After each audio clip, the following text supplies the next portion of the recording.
me involving her is that I don't get to be blamed. I don't get to be blamed. And I wish gentlemen would take this one. I wish you could hear me with your third ear. You lose nothing by involving your wife. So I said to her, I gave you the internet banking logins. What did you do with them? Here you are complaining right now. Yeah. Then I said, okay, let's go back to the banking details. I want you to do every transaction. I'm busy in the office consultation. You're going to be doing the transactions. But I like this thing. She gets in. She asked me. I said, I want you to be the CEO. I become like an overseer. You do the transactions. Number one, a chunk of load has been lifted off my shoulders. Number two, she gets involved. She knows what's happening. Number three, as I say, I don't get to be blamed. We are all in this thing. When this thing crashes, it's not about what you've decided, it's about what we've decided. Number four, which I like. If I could die, the business could continue.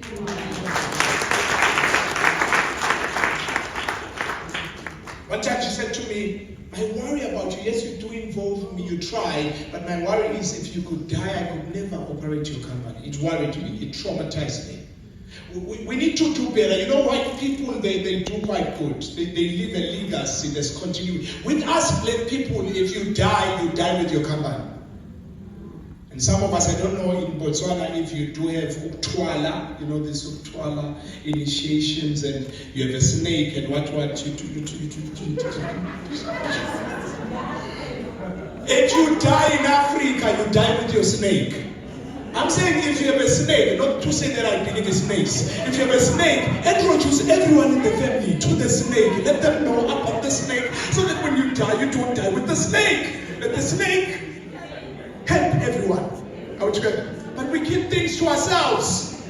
Can I come to another controversial one? I'm going to get to another controversial one too soon into the seminar. And someone will be like, no, we made a mistake coming to this seminar. This guy is too forward. But I'm in Botswana, I feel safe here. You see, this thing about legacy involving your partner, this is my phone. It's for someone, if they would hand their phone to their partner, that would be the end of the marriage. For me, it's about involving each other. I took a 4-day vacation with the family. We traveled, so we were at the restaurant in the morning having breakfast. I had to rush to the room to get something, so I forgot my phone at the table. So I go upstairs to the lobby, then to the rooms. Whilst I'm walking, I'm at the lobby, the phone rings. And when the phone rings, I say to my wife, Sam, answer the phone. Then as I was walking, I asked myself, how many of us would do that? Come on now, you're too quiet. I just lost network here. Network coverage left the house. How many of us could do that? So now she helped me in my work. She answered me. It was a critical business call. She helped me, took a message, Mrs. Dlamini, hello, took a message, and I was able to come back and I was assisted. What am I saying? Marriage should be simple. It should be about simplicity. We are here to support each other. But some people, they spoil this wonderful thing, you know, by terminologies and ideologies. You know, we talk poor. We talk too much English, you know, the phone is my private property. Private property what? We share the same bed, we have sex. What could be private than your private part? Come on now. Are we together? I'm talking about oneness. I've already started before I even go into my slide. Are we together? I know you will like me. In Joburg, they might not like me. I know in Botswana, they will like me. Come on now. I'm talking about oneness involving each other. Huh? She should be able to involve me too in a work if she needs some help. Are we together? Why? Because we are a team. We have to support each other. It's not about you, me. We work together. Are we together? Oh, my phone is still with my wife. Are you good, my wife? She knows my password, by the way. Some people have got passwords. Sometimes the phone has got 5 passwords. The phone itself has a password. Then WhatsApp has a password. I'm not talking about this seminar, but I'm talking about the seminar across the street. Your guys are quite behaved. Can you clap hands for yourselves?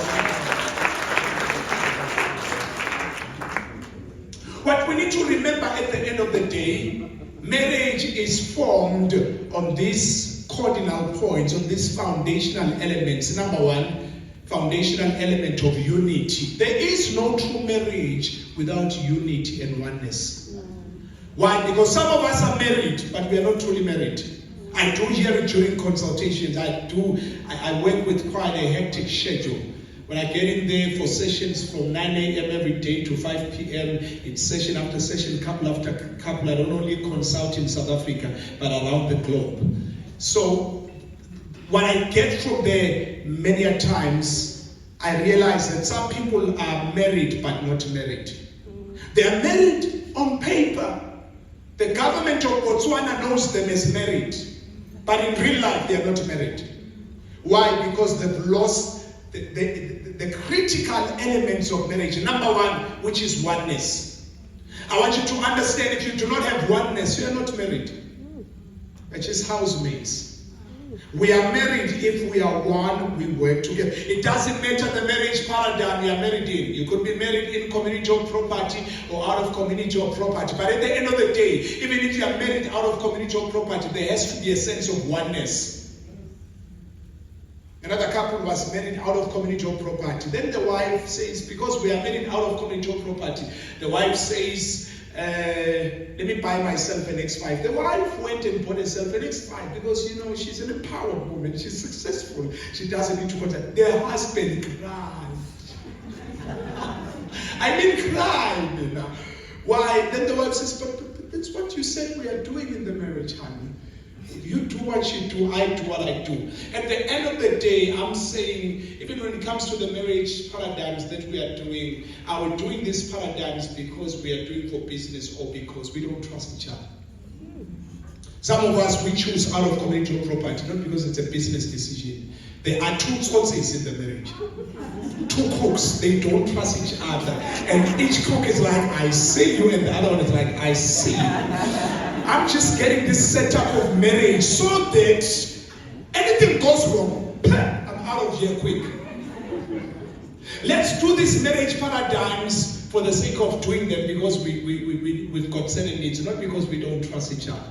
And I'm saying to us today, some of us, we don't trust each other. Some of us, we don't love each other enough. So we get into marriage with one foot. It's just like, as long as it's okay. The moment it's not okay, I'm getting out. You hear it through our statements like, I'm going to divorce you. Every time there's a problem, you mention the D word. And my question to you is, are you truly married? And one of the core elements of marriage, the foundational elements of marriage, is also transparency. Transparency. When two people come together, there has to be transparency. We cannot trust each other if we don't have transparency. Can I repeat that one? We cannot trust each other if we don't have transparency. We cannot trust each other. We cannot establish trust unless there's transparency. If my wife says to me, never you dare touch my bank statement, I start to be suspicious. Because why? That's suspicious activity. Are we together? If you've been to a roadblock, you will understand what is suspicious activity. If police say to you, what's your surname, sir? Mokoka. If police say, Mr. Mokoka, can you alight out of your car? We just want to search the vehicle. The moment you say, hey, you're going to spend another hour at the roadblock. Why? Because it's suspicious activity. Then someone says, my partner has trust issue. Couldn't it be that they don't have trust issues? It's just that you exhibit suspicious behavior. Come on now, you're too quiet. Come on now, you're too quiet. Suspicious behavior. How do you act? How is your behavior? It could create mistrust in a marriage.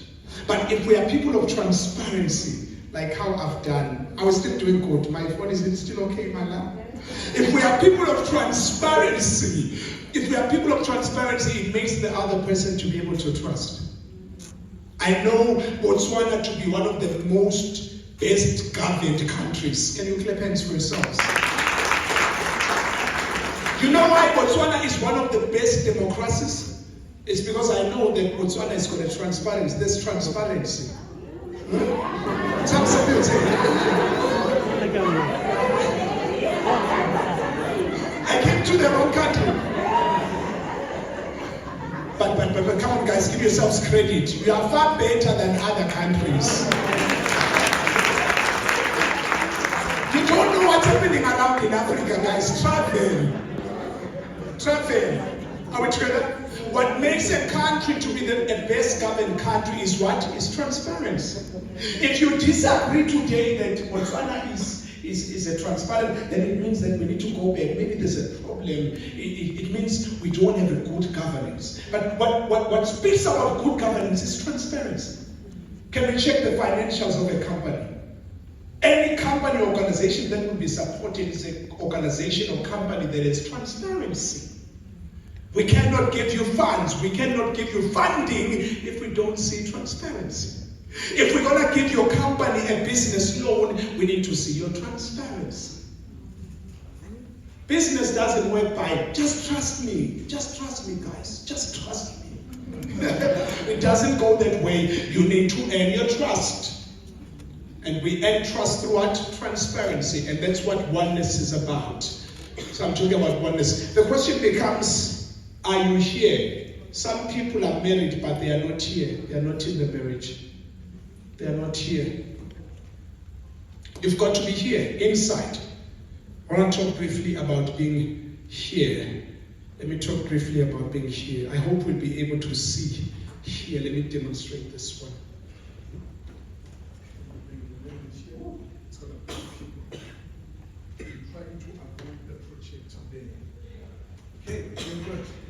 Are we able to see? Okay, everyone sees. I think everyone sees now. So, what is marriage? What I've noted, what causes many people to divorce is because many people don't understand what is marriage.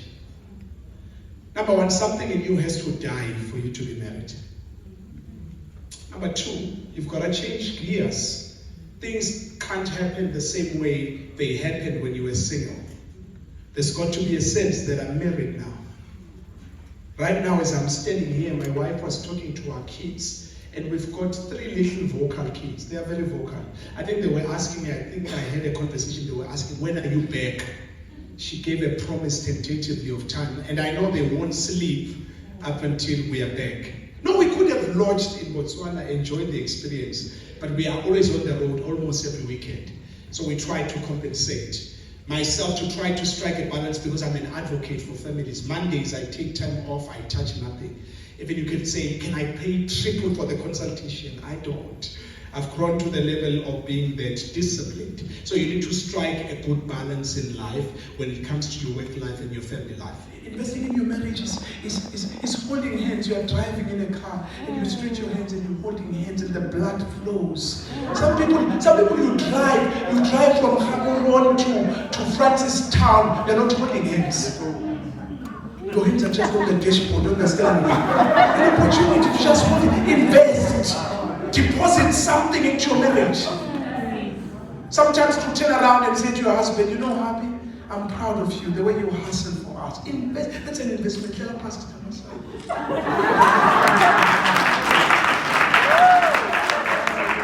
You've got to invest, not on a monthly basis, on a daily basis. Another man said to me in Zulu one day,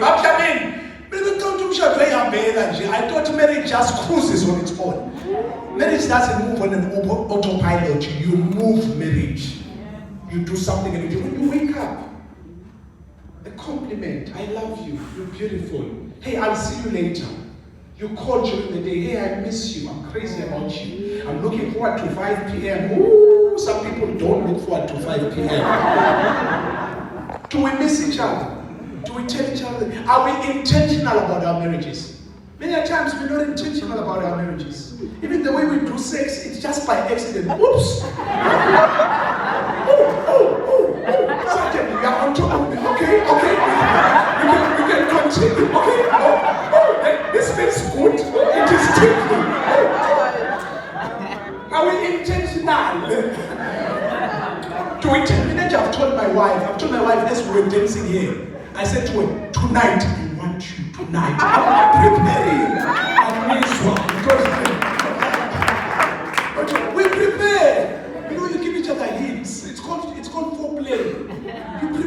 words, talking dirty. Some of us, you find we are hooked up to pornography. Why don't you do the things that you are hooked up on? You do it at home. Bring the dirtiness into the marriage. Bring the life into the... People are breathing slowly right now. They're about to faint. They're like, are we still in a seminar? Bring life into your marriage. Be creative. Wives, go buy some lingerie. Do something with your life. The way you dress, dress, keep yourself young. Are we together? Don't be dressing long night dresses and pajamas. Come on. My wife had another pajama one time with the faces of cows. I said, I told you that get the thing out of the way. Get the thing out of the way. Cows come over. Are we milking here? Be intentional. No more. Be intentional. Are we together? Be intentional. Ladies, be able to say to your husbands, I want you. Tonight is tonight. I'm looking forward. There's a sixth position I want us to try. Come on. Am I talking to adults here or I'm talking to high scholars? There's a sixth position I want us to try. And like we can try it. Not that when someone brings something up and say, let's try this, someone says, in the name of Jesus. Tell your life.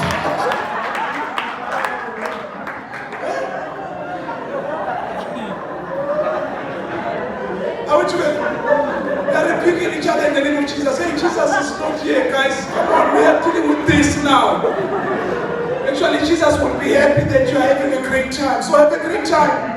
Doesn't your Bible say do not deprive each other sexually unless it's for a temporal time of prayer and fasting? Don't deprive each other. Some of us will deprive each other. Yes, I'm speaking to you ladies who only want to have sex once a month. Once a month? Are you serious? Are you serious? You're taking care of your waves. You're taking care of your nails. We're not here for nails and waves. We're here to work. Let's get to work. Let's sweat. Let's get busy. Together. You're like 3 times a week, I'm busy with my MPA. We never came for an MPA. We are here to enjoy life here. Let's get sweaty. Let's get busy and continue with MPA. Are we together? Let's continue with MPA. Some people say also during pregnancy, I can't have sex during pregnancy. It's the best time.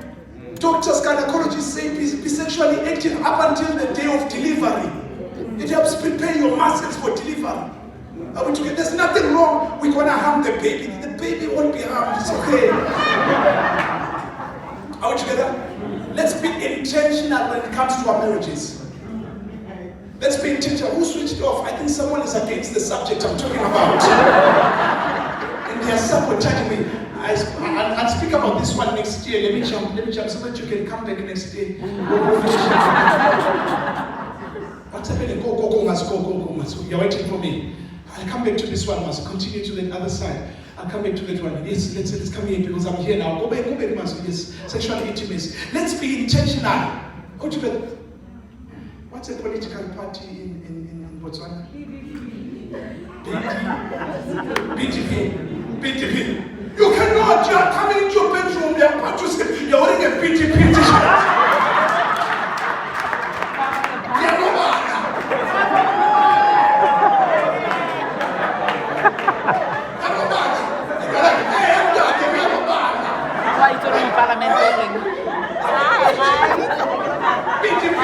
Are you kidding me? Let's create the atmosphere.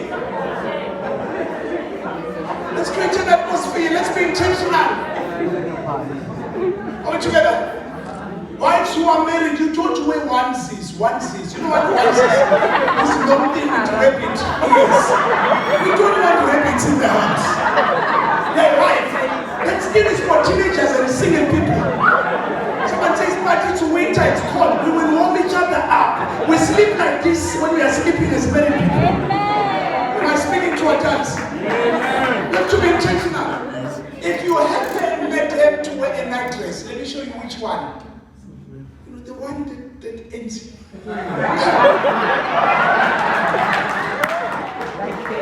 How to create an atmosphere. Sometimes let's be ready to also wake each other up in the middle of the night. And can your woman just scream right now, God? Yeah, in the middle of the night. So when she said, baby, I want you now. And we wake up and we strengthen each other, we hold each other, we get busy. Are we together? When your wife wakes you up as a husband, wake up. Get busy, we are here to work. As a wife, as your husband is waking you up. I'm not talking about forcing each other into sex, but I'm talking about participation. Sometimes we are tired. Sometimes we're not in the mood, but let's create a mood. And let's bath. Let's bath.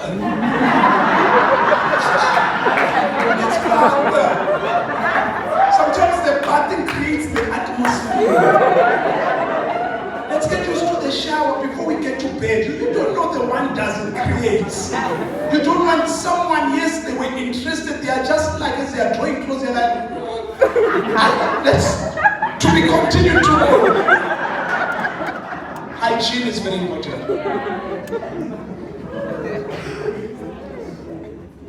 Hygiene is very important. Are we together? Let's learn each other's bodies. Let's learn each other's bodies. Ask your husband, what do you want? Ask your wife, what do you want? This is not a prophecy game. We don't prophesy each other. Ladies, your husbands will not prophesy. Don't make us prophesy. You know your body's better. You tell me, touch me here, I touch. And when I touch, you scream. Don't just keep quiet, babe. And I'm busy touching the wrong button. And we are quiet here. You're like, no. Communicate. This is how I want to be touched. Touch me on the toe. Because instead of assuming, just because I was with the Zulu fellow. Zulu fellow is a different woman. You are a different woman. What excited her is not what will excite you. Just because I excited Zulu fellow, I used to touch her here, she would be excited and scream. I tried with you, it doesn't work. You tell me about your body. This is what I want. And ladies, listen to your husbands. Hear what he wants.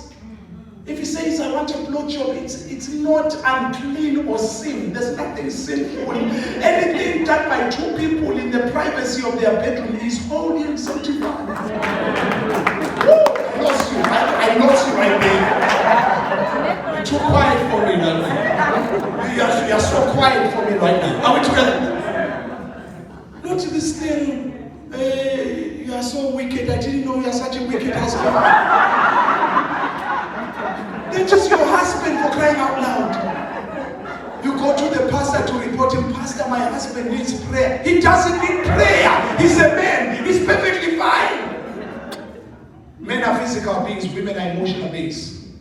As physical beings, men are attracted by what they see. I think my wife doesn't like going into the shower in front of me because the moment I see her, I'm like, sometimes you are just showering in your own accord and he wants a piece of yourself. He's a physical being. When he sees, he is motivated. And as men, it's important for us to understand as physical beings, our biggest downfall is eyesight. Come on now, you're quiet. The biggest downfall is eyesight. Manage your eyesight. This thing has killed kings, presidents, CEOs, executives, priests. This thing has no respect. You could be a priest or prophet or this thing. This thing, you can go to the mountain, fast 60 days. Immediately you just come down the mountain, you see something activated. And I want you to understand, when you see something as a man, you are perfectly fine, there's nothing wrong. I want men that can come to me and be honest with a brotherhood, where men can be able to say, Dr Dlamini, there's a lady that's at work, I'm really tempted. I'm really tempted. Can we be honest with each other as a community? In our marriages, can we be honest with each other? You know, I do therapy. One time there was a lady, I used to have an office at home. There was a lady who came for consultation. Beautiful lady. She first killed me with a perfume. First, I was dead. Then the next thing, she's beautiful. Then the third thing, she says, my husband husband has not touched me for a whole year. And I'm sitting there, I'm like, for a whole year. Immediately when I finished the session, before I finished this, I made a decision. Immediately I'm out of here, I'm going to tell my wife. I said, my wife, did you see the lady? The one who was driving a blue BMW. She almost killed me. My wife said to me, I trust you, you're going to be fine. Immediately she said that something fell. Whatever you keep as a secret, you empower. Whatever you expose, you disempower. Can we have a safe space to trust each other and be able to share? Can your husband trust you to share? That you know the so and so from work. She gives me hot flashes. Can he trust you? Or just before he even finishes, what did you say?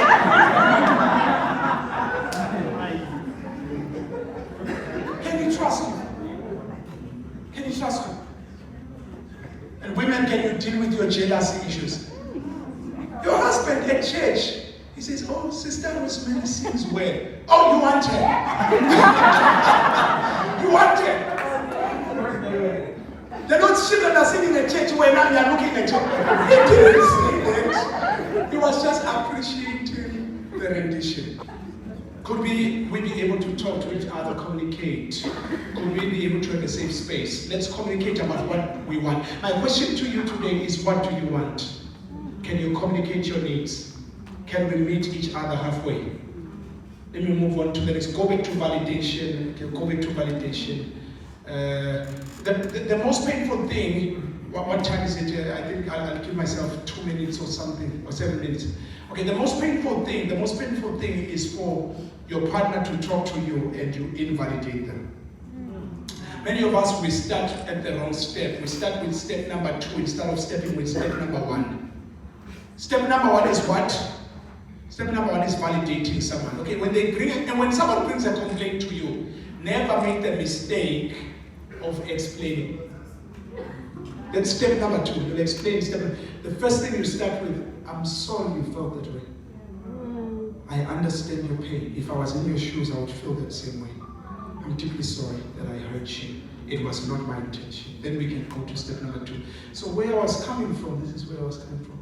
I had another husband, the wife gets into the office, she starts narrating the issues in the marriage. Then she talks for about 15 minutes, then she breaks into tears.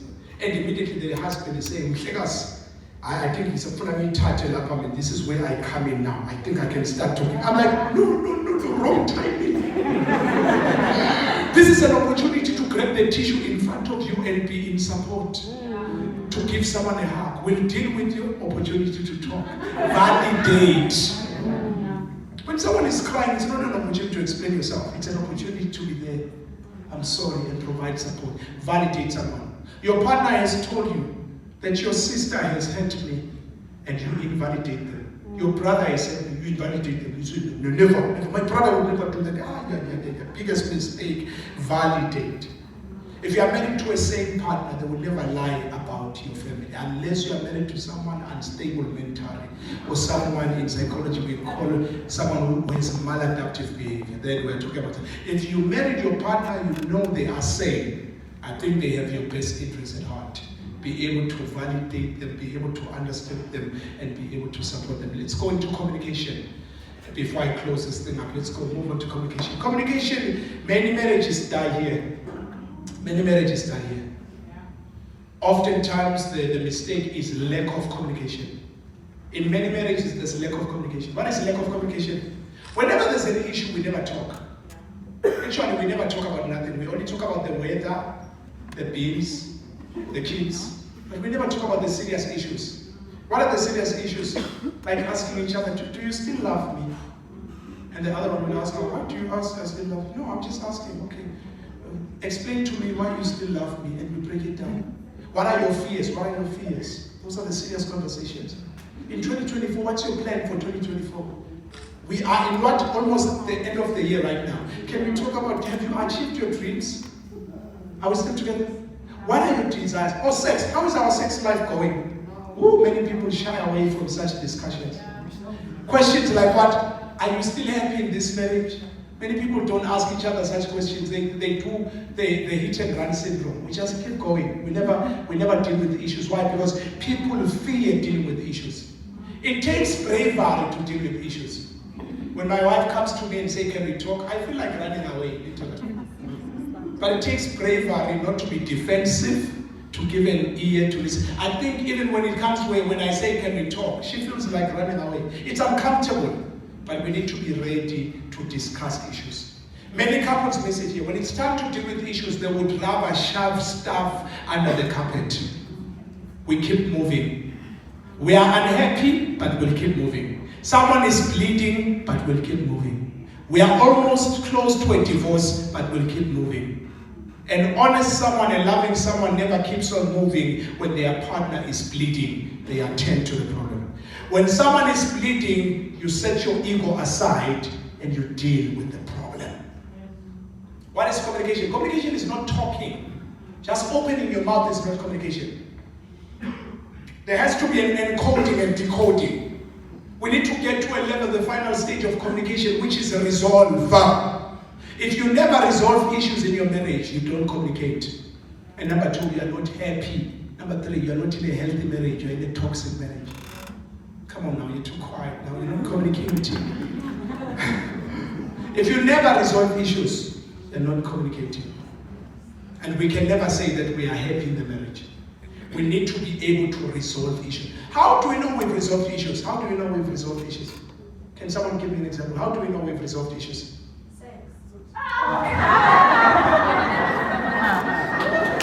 That's okay. Can I get another explanation? Because some people. Have you ever heard about spousal rape? Have you ever heard about spousal rape? Sometimes you could sleep with each other and the other one doesn't want to, they are hurting. Yes, sex is great, it's the cherry on top. I like make-up sex. You know, my wife and I, we do have some of that. But we need to pass through a certain stage that communicates that we've resolved. Can I get another example?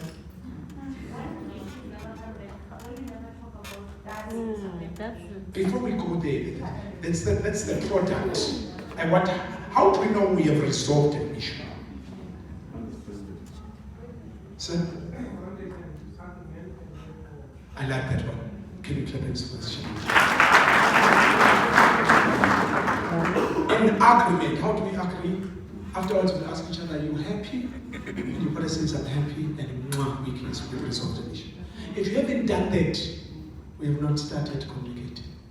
If you haven't done that, we have not started being married. We are just existing, we are breathing. True marriage is about intimacy. I need to know your heartbeat. As I'm standing here, I know my wife's heartbeat. Can I tell you the temperature of my wife's heart? The color. Someone spoke about the color. Do you know the color of love? I know the color of the heart right now. It is jumping. She is happy. There is no grievance. Because I know the state when we left home. And I know I didn't offend along the way. I would have known if I offended. You know your partner. Some people just keep moving. Your partner is offended. You don't even recognize. I know that the moment she's not happy about something, I will know. And what do I do as a man, as a captain of my family, as a leader? I'm a CEO of my family. But immediately I see there's a problem, I jump to solve it. Why? Why? Because I'm a man. I enjoy sex. And if I don't deal with issues, I might have a problem there. Are we together? Sometimes our sex life is limited or inhibited because there are issues we have not dealt with. How do you sleep with someone you are everywhere? Some people, there's an issue that's there unaddressed, which is like,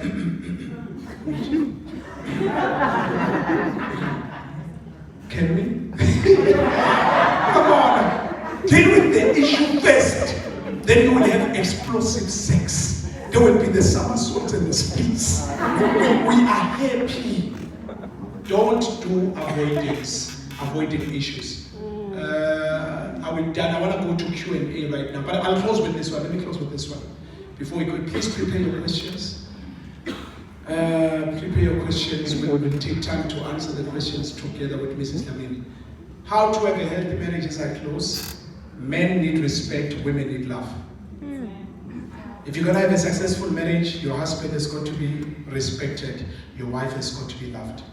If I could ask women here who are unhappy, it's because they lack one vitamin. It's vitamin affection. If I could ask men here who are unhappy, they lack only one vitamin. Vitamin R. Vitamin respect. If you hear men speak passionately and break into tears, they will often say, she doesn't respect me. Men they don't want respect, they need respect. And another woman says, I also need respect too. You don't need respect, you need love. When you are loved, you are respected. If I make it on time for our dates, I've loved you. If I'm faithful to you, I've loved you. If I talk to you gently, if I treat you as a queen, I've loved you. And what have I done in turn? I've respected you. Your language is affection. Men, these women's language is affection. And sometimes what puts a smile on them is very small things. It's affection. Sometimes it's not money. I mean, I meet women who are money. One time another woman spoke to me. She said, I've got a Bentley. I shed tears in the Bentley. It's not money that makes women happy. I've met successful women. Many times women are looking for the silly things and small things. Like you coming back from work and sitting with you on the couch. And the man is screaming right now. Like me, leave my trucks and come and sit. Yes, leave your trucks and come and sit. Do what? Just sit and what? And look at each other in the eyes. And be like, your cheeks are beautiful. I missed you. The little things. You going out together as a couple. You going out together as a family. You never been in a rush. You saying, I've been busy, but today I'm shutting down my schedule for you. You coming with roses. You calling. I've spoken about affection. Women have broken affection down there. The hugs. Holding hands in the public. Another man said to me, Dlamini, me, I am not a show-off. I don't like it. It's not show-off. It's affection. Another woman here, her complaint is, he never posts me on his WhatsApp status. Hey, in Zulu, posting on your one-to-one. Just post someone's child, will be fine. It will take nothing from you because if you don't post, it becomes a suspicious activity. Why are you refusing to post me? Is it because I am a top secret of yours? Are we together? Public affection. Public affection says, I'm not ashamed of you, I love you. Women, I spoke about what women want. Women, this is what men want. Men want respect. And they want sex, and a lot of sex. He'll want it in the morning, in the noontime, in the evening. He's not demon possessed. He's a man. He's perfectly fine. Ooh, I lost the network here. I lost the network. Men want to work.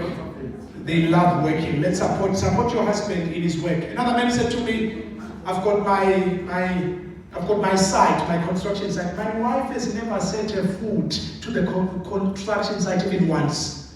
But the side chick is always there. She's always there to say, oh, this is beautiful, what you're building. The wife is not there. She's just swiping the credit card. Wake up, Thomasana, wake up. You will lose everything. Wake up. Be there to take care of your marriage. Men are looking for praise. They want to be praised. Praise your men. I'm done. I'm closing. I want us to praise you. Yes, you can give us a direction. Alright, wasn't that insightful? Can we give him a round of applause? I know there's one and two who are dying to ask a question, and you've probably been dying from the moment you